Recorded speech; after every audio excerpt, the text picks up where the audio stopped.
열렬한 환영의 박수 감사합니다. 아, 지난주에는 우리 무선 마이크, 지난주에는 무선 마이크 문제에서 제가 유선 마이크로 바꿨잖아요.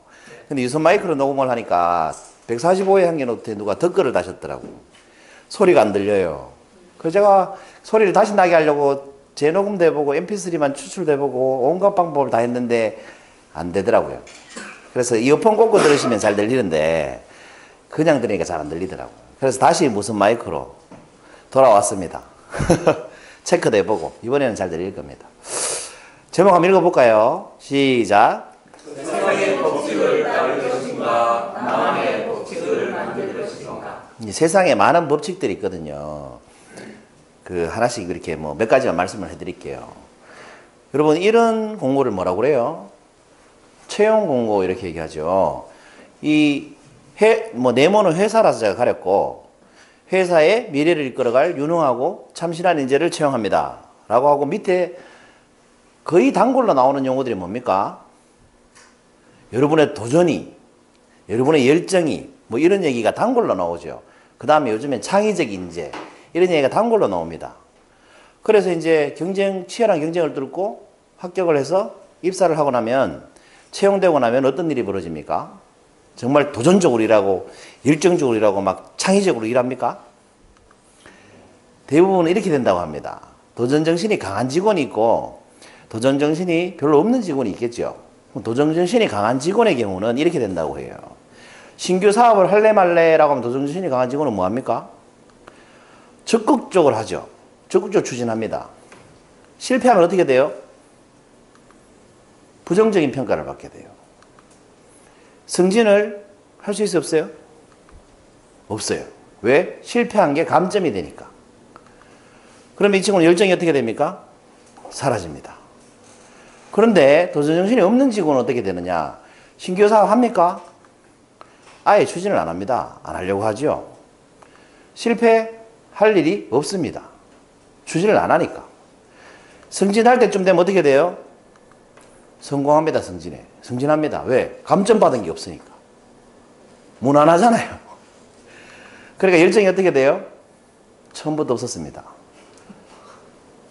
이런 현상이 일어납니다. 실제로 입사를 하고 나면. 이런 현상을 가지고 스콧 아담스라는 사람이 자기 경험을 가지고 만화를 그렸어요. 이 스콧 아담스라는 사람은 멘사클럽의 회원이었습니다. 멘사클럽 아시죠? 네. IQ가 몇 이상이에요, 멘사클럽이? 160 이상입니까? 아무튼 우리가 흔히 말하는 천재 집단이에요. IQ가 대단한 사람들의 모임이 멘사클럽이잖아요. 이 사람이 엔지니어 출신이고 멘사클럽 출신인데 자기 경험을 빗대가지고 만화로 이런 현상을 풍자하기 시작했어요. 그 만화 이름이 딜버트라는 만화입니다. 스콧 애담스가 연재를 했죠. 너무 인기가 좋다 보니까 전 세계 수십 개국에서 연재를 할 정도로 인기가 좋아졌습니다. 이 만화 내용 해석이 되십니까? 영어로 되어 있어서. 그래서 제가 한글로 준비를 했습니다. 지금 이렇게 말하는 사람이 딜버트예요. 이 주인공이. 그러니까 스콧 아담스 자신을 이제 흉내낸 거죠. 이것이 제 설계 계획입니다. 질문 있습니까? 이 스토리가 뭐냐면, 이 딜버트란 사람은 엔지니어고, 천재 엔지니어고, 이 만화 속에 이 딜버트란 사람의 IQ는 170입니다. 그 천재 엔지니어죠. 그런데 나머지는 다 화이트 칼라입니다. 그러니까 천재 엔지니어가 화이트 칼라들 무리들 속에서 겪는 사건들을 만화로 풍자한 거예요. 제가 그린 설계도입니다. 이렇게 얘기하니까 화이트 칼라들이 평가를 하고 있죠. 화이트 칼라들이 상사니까. 이렇게 질문합니다. 이집트의 상형 문자를 생각나게 하는군. 그러니까 이 설계도가 이집트의 상형 문자를 생각나게 하는군. 이렇게 얘기합니다. 그러면서 뜬구름 잡는 질문을 하죠. 이 이집트 상형 문자가 특허 안 낸 게 확실해? 이집트인데 특허 안 낸 게 확실해? 이렇게 물어봅니다. 그러니까 딜버트가 당연히 안 될 거라고 생각을 하고 있습니다만 하니까 그렇지만 여전히 리스크는 있지 않느냐. 특허 냈으면 어떡할래? 이 말이에요. 그러니까 딜버트가 세 가지 이유를 대죠. 첫째, 저는 상형 문자를 사용하지 않았습니다. 설계도를 그린 거죠. 둘째, 고대 이집트인들은 마이크로칩을 가지고 있지 않았습니다. 그러니까 이 설계도는 마이크로칩의 설계도라는 뜻이죠. 셋째, 이집트인들은 특허 관련법이 없었습니다. 라고 했습니다. 쓸데없는 질문에 쓸데없는 대답을 하고 있는 거예요. 그랬더니 다른 간부가 이렇게 물어봅니다. 그래? 그렇다면은 이집트인들이 피라미드 어떻게 만들었지? 이렇게 물어봅니다. 그러니까 옆에서 좋은 지적이네, 굿포인트, 좋은 지적이네, 이렇게 얘기합니다.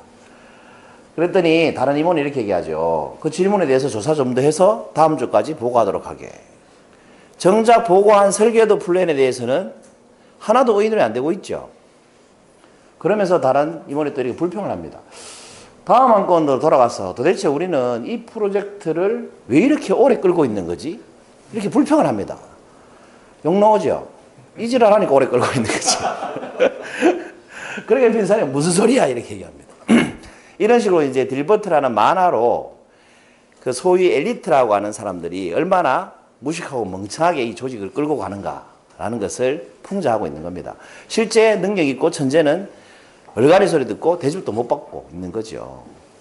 이게 너무 인기가 좋다 보니까 이 아담 스콧이 스콧 애담스가 설문조사를 한번 해봤습니다. 독자들을 대상으로. 사원들이 보기에 경영관행 중에 가장 화가 나는 일이 뭔가를 조사를 해봤어요. 여러분 뭘 것 같아요? 경영자들이 경영하는 모습을 볼 때 이 사원들이 가장 열받는 일이 뭘까 이거예요. 회의 아닙니다. 이거라고 나왔습니다. 경영진으로 승진한 멍청이를 보면 화가 제일 많이 난다. 방금 그 만화에 보면 경영진들이 정말 멍청하잖아요. 설계도에 대해서는 하나도 질문하지 못하고 엉뚱한 소리만 하고 있잖아요. 근데 경영진이라는 거지. 제가 서두에 뭐라고 그랬어요? 도전정신이 가능한 직원은 승진에 누락이 되죠. 근데 도전하지 않고 안 한 직원은 어때요? 승진을 잘하더라는 겁니다. 그런 사람이 승진하게 되면 밑에 부하 직원이 도전적인 사람이 있길 바라겠습니까? 그냥 가만히 있는 직원이 있길 바라겠습니까? 가만히 있는 직원이 있길 바랍니다. 그러니까 때가 이런 식으로 계속 누적이 되면 회사가 어떻게 돼요? 성장 발전을 못하게 되죠. 그럼 자동 도태되게 됩니다. 그때 되면 이제 무슨 일이 벌어지느냐? 대량 해고 사태가 벌어지는 겁니다. 처음엔 좋아 보이지만. 그래서 이 사람이 이 통계를 가지고 딜버트의 법칙이라는 책을 썼습니다. 딜버트의 법칙. 그럼 딜버트의 법칙은 뭘까요? 한번 읽어보세요. 이겁니다. 시작. 가장 무능한 직원이 회사에 가장 작은 타격을 주고 그래도 가장 먼저 승진한다. 이것이 딜버트의 법칙입니다. 그러니까 정말 유능한 사람은 승진을 못한다는 거죠. 참 아이러니하지 않습니까? 근데 인간관계도 좀 이런 경향이 있습니다. 정말 나를 아껴주는 사람은 뭘 많이 해요? 잔소리를 많이 하죠. 사실은 조언을 많이 하는 건데 듣는 사람이 잔소리라고 얘기니까 여러분 조언과 잔소리의 차이가 뭐예요? 하는 사람은 조언을 하는데 듣는 사람은 잔소리라고 말하잖아요. 그럼 조언과 잔소리 차이가 뭘까요? 내가 들어서 기분 나쁘면 잔소리.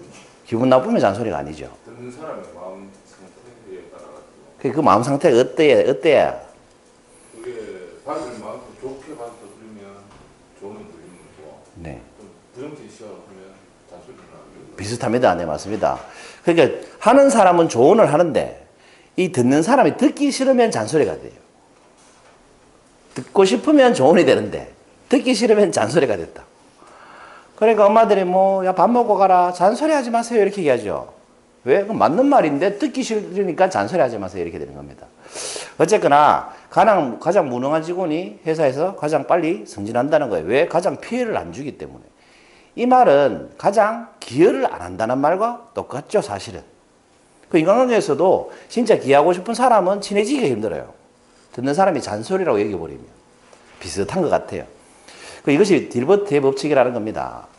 그 세상의 법칙 중에 하나 제가 딜버트의 법칙을 말씀드렸죠. 이 딜버트의 법칙과 상반되는 법칙이 있어요. 그거는 이제 피트의 법칙이라는 게 있습니다.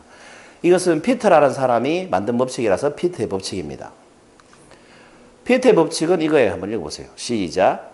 위기를 조직에서 자신의 능력이 드러날 때까지만 승진한다는 법칙. 로렌스 피트라는 교수가 만든 법칙이라고 해서 피트의 법칙인데 이것은 무슨 말이냐 하면 전제가 뭐예요? 능력 있는 사람이 승진한다는 전제를 가지고 있죠. 그죠? 근데 언제까지 승진한다고요? 이 능력이 무능력 상태가 될 때까지 승진한다는 뜻입니다. 쉽게 말하면 우리 이런 얘기 가끔 하죠.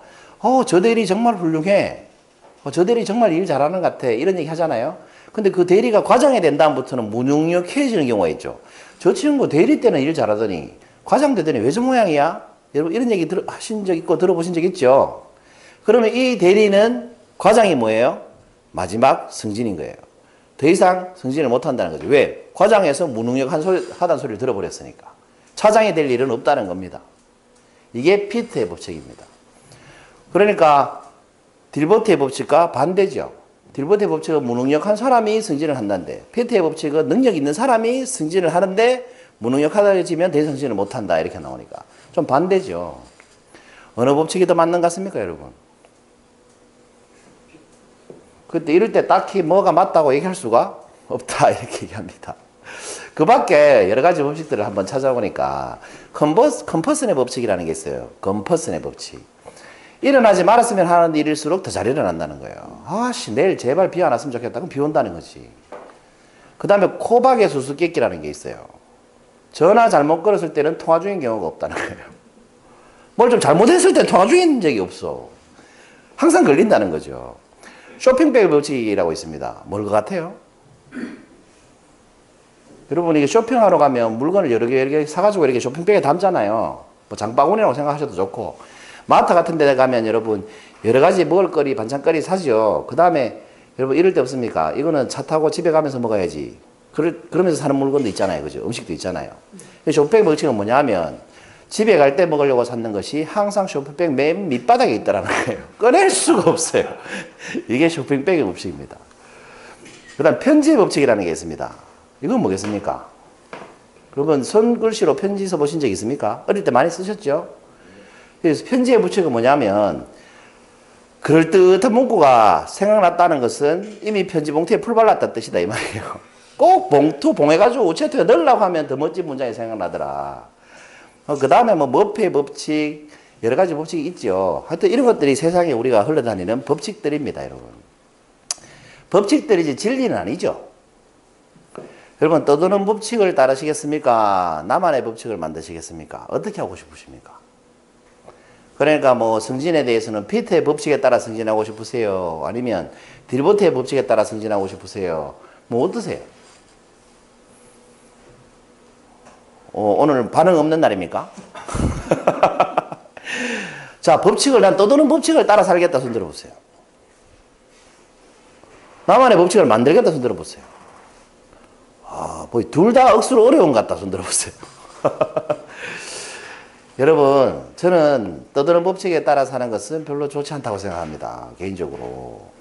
여러분 H 유니버시티라는 데가 있는데 제가 그 학교하고 이제 기술 영업 사업을 하던 시절에 이 학교하고 이제 거래를 할 때 그 기자재 지원 담당하시는 분이 한 분 계셨어요.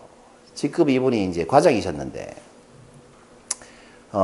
인기가 굉장히 안 좋았습니다. 학교 내에서. 다른 부서 사람들 다 싫어하고 이분. 부총장님도 이분 싫어하고 총장님도 이분 싫어하고 아무튼 학교 내에서 조금 왕따 분위기셨습니다. 그런데 제가 그 지금까지 한 7, 8년 기술 영업을 하는 동안 저는 이분만큼 학교를 위해서 열심히 일하시는 분 처음 봤습니다. 근데 학교에서는 아무도 안 좋아하더라고요. 그 바로 옆에 있는 팀이 이제 구매팀인데 구매팀장님하고 사이가 제일 안 좋아요. 이쪽에서 품을 올리면 구매팀에서 사줘야 되잖아요. 제일 사이가 안 좋아요. 이 이유가 뭐냐면 이 구매팀에서는 좀 이렇게 바라는 게 있는데 이분은 그런 게 없고 그러니까 구매팀도 못 누리잖아요. 그리고 이분은 원칙대로 하고 이쪽에서는 좀 편하게 하려고 하는데 원칙대로 하니까 불편하잖아요. 제가 방송 녹화를 하고 있어서 자세하게 설명 못 드리겠습니다만 무슨 분위기인지 아시겠죠? 그 학교에 이런 분이 계셨습니다. 그 검수하시는 분인데 물건 이게 납품이 되면 검수하시는 분이 계셨어요. 그분은 아무것도 하는 일이 없어요. 말 그대로 검수팀인데 시설 다 해놓으면 제대로 달렸는지 그냥 눈으로 확인만 하면 끝이에요. 그분 하는데. 그리고 사인해주면 그 검수팀에 그 사인을 해야 그게 회계팀으로 넘어가고 회계팀으로 넘어가야 결제를 받을 수가 있어요. 이분은 아무것도 하는 게 없는데 근데 이분 사인이 없으면 결제를 못 받아요. 학교한테 납품을 해놓고. 근데 그 단위가 억 단위가 되면 크죠. 근데 검수팀에 이분은 그때 제가 이사 때인데 맨날 저보고 아니 저희 부하 직원들 보고 김 이사님 뭐 하셔? 이렇게 물어봐요. 뭐 바쁘십니다 이러면 그 떡값 좀 안 주시나? 이렇게 얘기를 해 부하 직원들한테. 그냥 마지 못해가지고 제가 가서 밥 사드리고 뭐 이렇게 대접해드리고 해요. 그런데 그 한 번은 술을 같이 마시는데 그분이 저보고 이러시대요. 나는 내 보직이 너무너무 좋다고. 월급은요 제가 제일 고생하시는 그분 있죠. 앞에 말씀드린 분. 이분 월급이나 이분 월급이나 똑같아요. 왜냐하면 호봉수 따라가니까. 대학 사회가 그렇죠. 업무가 어렵건 안 어렵건 월급 차이는 안 납니다. 호봉수 따라가니까. 그 이분은 하루 종일 놀고 퇴근하고 월급은 많이 받고, 이분은 어렵다는 일은 다 맡아서 하고 요거도 먹고 월급은 똑같고, 이분은 맨날 야근해. 맨날 스스로. 이분은 자기 보직이 너무 마음에 든다고 하시는데 제가 그런 모습을 보면서 너무 이게 좀 화가 나더라고. 그런데 있지 않습니까? 더 기가 막힌 게 뭔지 아세요? 이분이 먼저 승진한다는 거예요. 맨날 놀고 먹는. 이렇게 생고생 하시는 분은 자기 후배 교직원들이 다 먼저 승진하는 거야. 자기보다. 팀장 되고 뭐 부장 되고 먼저 승진하는 거예요. 그래서 제가 몇 년을 들었습니다. 그 부분의 불평을. 나는 맨날 쇠 빠지고 고생만 하고 승진은 후배들한테 다 뺏기고 짜증나 미치겠다고 맨날 그러시는 모습을 봤어요. 이게 뭐예요? 딜버트의 법칙에 적용이 되는 거죠.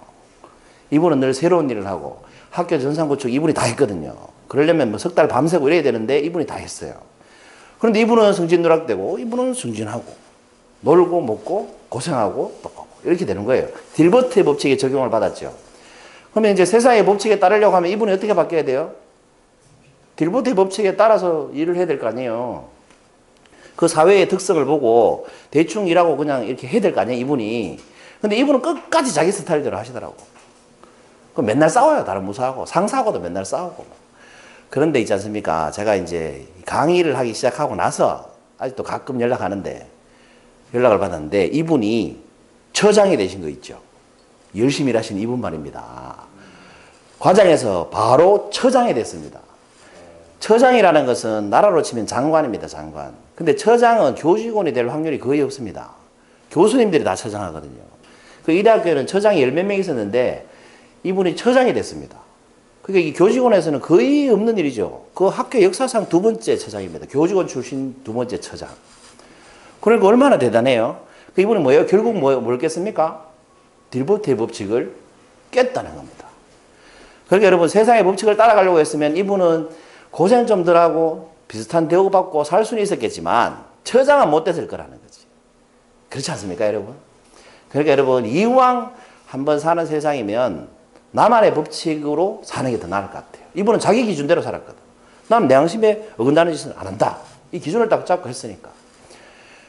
그리고 실제로 학교 예산도 정말 많이 세이브 해 주셨죠, 이분이. 근데 학교에서는 그걸 알아주질 않더라고.